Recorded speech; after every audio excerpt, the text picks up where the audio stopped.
Әлия Молдағұлова, Кеңес одағының батыры, қазақтың мерген қызы.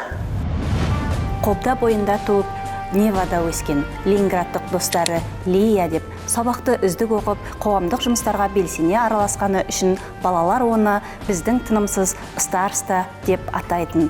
Ал курстастары қыздардың ішіндегі ең жасы, ең бойы шағыны болды.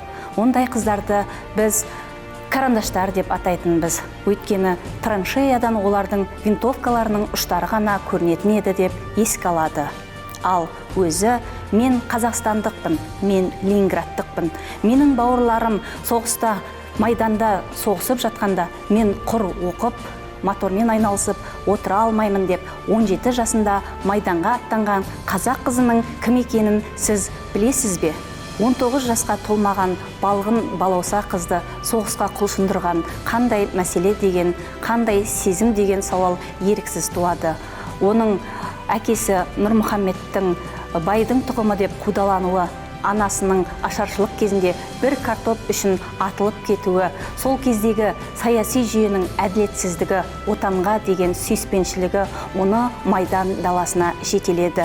1942 жылы Рыбинск авиация техникумына ұшқыш емес, ұшуды даярлайтын маман ретінде қабылданған Әлия өзінің мақсатқа жетпей қоймайтын мінезінің арқасында Қызыл армия қатарына қабылданады.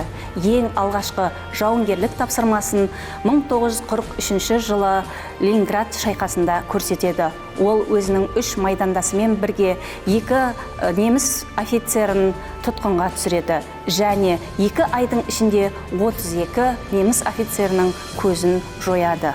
20 ғасырдың аяулы қыздары Мәншік пен Әлия десек, екеуінің де көз жасының тамшысындай бірдей өмірлері бізді таңдандырады және екеуі де анасыз жетім өсті. Екеуі де бірі ағасының, бірі нағашысының қолында тәрбиеленді. Ерлік жолы да ұқсас болды.